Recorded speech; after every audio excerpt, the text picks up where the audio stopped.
Bonjour mes cinquièmes, j'espère que vous allez bien. Je vous donne une petite correction d'un exercice que j'ai pris au hasard dans le livre sur le chapitre 7, c'est-à-dire périmètre R et volume, l'exercice 38, page 160. On l'a pas encore corrigé en classe, mais il peut être intéressant de le faire. Vous avez le niveau pour le faire, vous avez les connaissances pour le faire déjà, je vais vous montrer comment on peut réaliser cet exercice-là, comment on devrait réfléchir et comment on rédige surtout les réponses. Alors le 38, le voici. Voici les dimensions d'une pièce de 2 euros. Donc là, il y a le diamètre de la pièce. Donc le diamètre, bien sûr, ça part du bord jusqu'au bord en passant par le centre. Donc c'est la longueur qui est comme ceci. D'accord. Peut-être que c'est vrai, peut-être que c'est faux. Je pense que c'est vrai. Vous avez une pièce de 2 euros, vous pouvez vérifier. Peut-être que c'est ça. L'épaisseur, donc c'est la partie que l'on ne voit pas. C'est l'épaisseur ou je sais pas comment on peut dire ça. Euh, L'épaisseur, donc c'est ce que vous voyez sur le côté là, que je vais pas vous montrer. Donc si par exemple là j'ai la pièce qui est comme ça, hop, et ben l'épaisseur c'est ce trait là en gros. Hop, donc c'est de là à là, voilà. En gros l'épaisseur c'est ça. Ok, là il y a le symbole de euro comme ceci, et là il y a l'épaisseur c'est de là jusqu'à là. C'est une distance. Donc on forme une pile de pièces dont la valeur est de 30 euros. Là, c'est pas vraiment un piège, mais on vous donne une information supplémentaire et on vous demande quel est le volume de cette pile. Donc là, il y a 2 euros.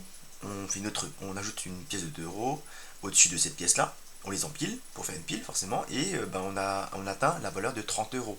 Donc là, première question à se poser, c'est combien j'ai de pièces de 30, enfin, combien j'ai de pièces de 2 euros pour faire une pile de 30 euros. Donc là, si j'ai 2 euros, plus 2 euros, plus 2 euros, là j'ai 6 euros, j'ai une pile de 3 pièces, donc forcément, il faut monter jusqu'à arriver à 30 euros. Donc si vous connaissez bien vos tables de multiplication, et ça fait 2 fois 15. Si j'ai 2 fois 15, ça me donne 30. Ok. Donc je sais que là j'ai empilé 15 pièces de 2 euros pour faire 30 euros.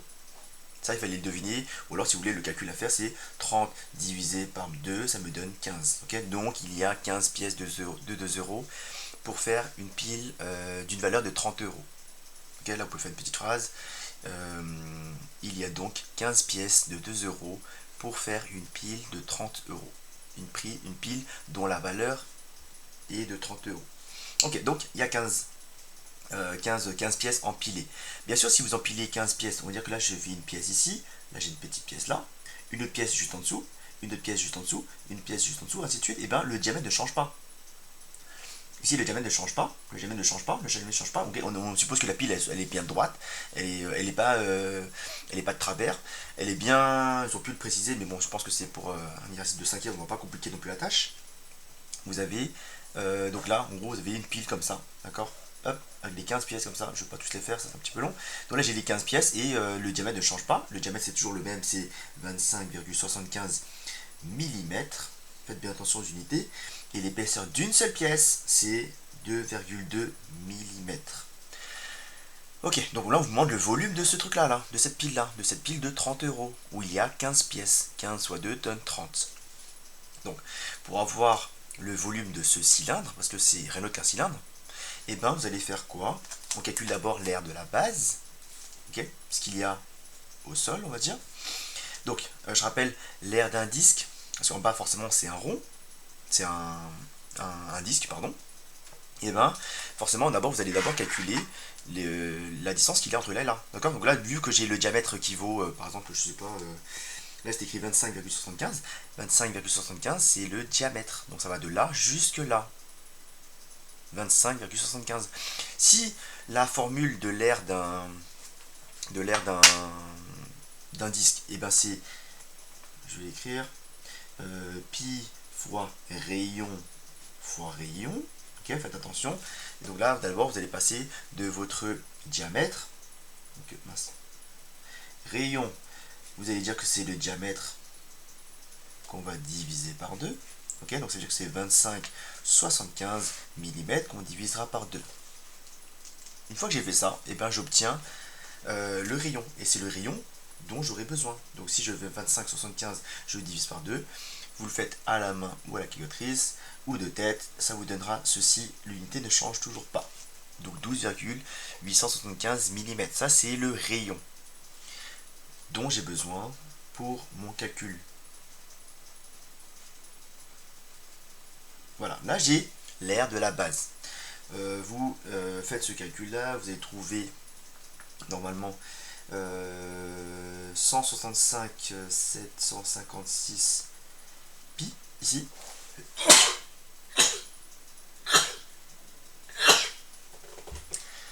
Donc ça c'est le résultat de ces deux là. Ces deux là, quand je les ai multipliés ensemble, ça donne ce truc là, d'accord? Vous posez l'opération, ou là vous prenez la calculatrice et vous aurez ce résultat là. Le pi ici je ne l'ai pas calculé parce que je veux garder la valeur exacte.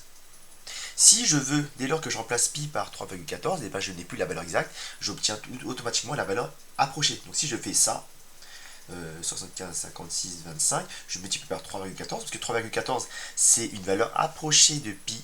Ça c'est la valeur exacte, moi j'ai bien le signe égal, c'est vraiment égal, égal, égal à ça. Ça c'est une valeur approchée, donc forcément je n'ai pas la valeur exacte, j'ai une valeur approchée, d'où le symbole environ égal. Environ égal, ça c'est égal. Égal, environ égal. Donc ça, en faisant ce calcul-là, vous aurez une valeur approchée, c'est pas demandé pour l'instant. Vaut mieux travailler avec la valeur exacte pour l'instant, d'accord? Ça, on laissera pour plus tard. Parce que là, dans l'exercice, c'est bien écrit calculer une valeur approchée au millième près du volume en centimètres cubes de cette pile. Alors, donc, on a fait ça. Ensuite, dès qu'on a l'air de la base, qui est donné par cette formule-là, ici, là, c'est l'air de la base, il faudra multiplier par la hauteur. Ok? Donc, l'air de la base, qui est un disque, là, j'ai bien fait pi fois rayon, j'obtiens ça. N'oubliez pas le pi ici. Là, ici, l'air est en millimètres carrés. D'accord? On a fait millimètre fois millimètre, qui donne bien des millimètres carrés. Ensuite, une fois que vous avez fait ça, vous multiplierez par la hauteur. La hauteur qui est en millimètres aussi. Donc, millimètres carrés fois des millimètres, ça donne bien des millimètres cubes. On a bien un volume. Donc, qu'est-ce que je dois faire? Donc là, à partir de ce nombre-là, et ben, pour le volume de la pile, je vais mettre ça comme ça, V pile, et ben, je fais 165,756 625 pi. Je multiplie ça par la hauteur. Ok? La hauteur, ben, vu que une épaisseur, c'est 2,2, là j'en ai 15. Parce que rappelez-vous, on a fait 2,2 plus 2,2, ainsi de suite, 15 fois, parce qu'on a 15 pièces. 15 pièces fois 2, ça donne bien 30 euros. Donc, les 2,2 mm d'épaisseur pour une pièce, je multiplierai par 15 pour voir l'épaisseur des 15 pièces, pour faire ma pile de 30 euros. Donc si je fais ça, j'aurai bien le volume de ma pile, d'accord? On peut appeler ça un cylindre aussi si vous voulez. Donc je fais calculer tout ça à la calculatrice et j'aurai ma valeur approchée. Faites bien attention, il y a un piège. Là, on vous donne les mesures en millimètres. Donc forcément, là, l'air ici, millimètre fois millimètre, ça donne bien millimètre carré. C'est ce qu'on avait indiqué ici, millimètre carré. Une fois que vous aurez fait ce calcul-là, je vais le faire à la calculatrice, fois 2,2 fois 15, vous avez ceci. Donc là, c'est la valeur exacte, parce que ça s'arrête. Ça, c'est la valeur exacte. Pi. Donc j'ai fait ce nombre-là, multiplié par 2,2 fois 15. Okay, vous prenez la calculatrice, vous vérifiez que ça, fois ça, ça donne bien ceci à la décimale près. Et puis, ici, il est toujours ici. On n'a pas touché, on n'a pas remplacé parce qu'on veut garder la valeur exacte. Là, pareil, pi, on n'a pas touché. Il est toujours ici. Il est là depuis le début. On ne l'a pas touché. Parce que dès qu'on le remplace, on perd en exactitude. On n'a plus la valeur exacte. Donc là, c'est la valeur exacte. Ça, c'est en millimètres cubes. Donc, dès que vous remplacez pi, vous n'avez plus la valeur exacte. Donc là, je vais remplacer ceci et je vois ce que j'obtiens. Donc là, je multiplie par pi.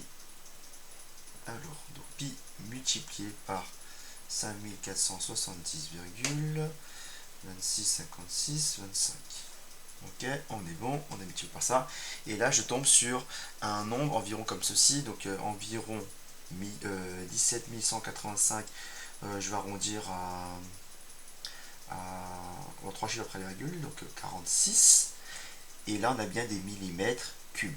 Ok, ça, attention, c'est en millimètres cubes. Et on vous demandait, attention au piège, j'ai marqué ici, calculer une valeur approchée au millième près du volume en centimètres cubes. Donc si vous ne voyez pas ce petit détail-là, vous allez perdre des points à l'évaluation. Ok, donc là, on a des millimètres cubes.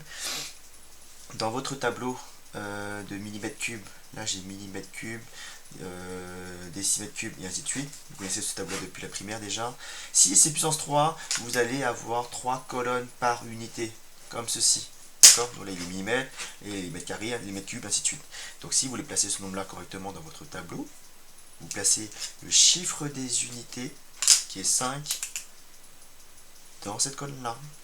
D'accord? Vu qu'il y a 3 colonnes, vous placerez toujours dans la colonne de droite, tout le temps, tout le temps, tout le temps. Donc le 8 est là, le 1 est là, le 7 et le 1, et on complète aussi vers la droite, ça donne ceci. Et ce nombre-là, en centimètres cubes, et bien c'est quoi? 17, virgule, et le reste.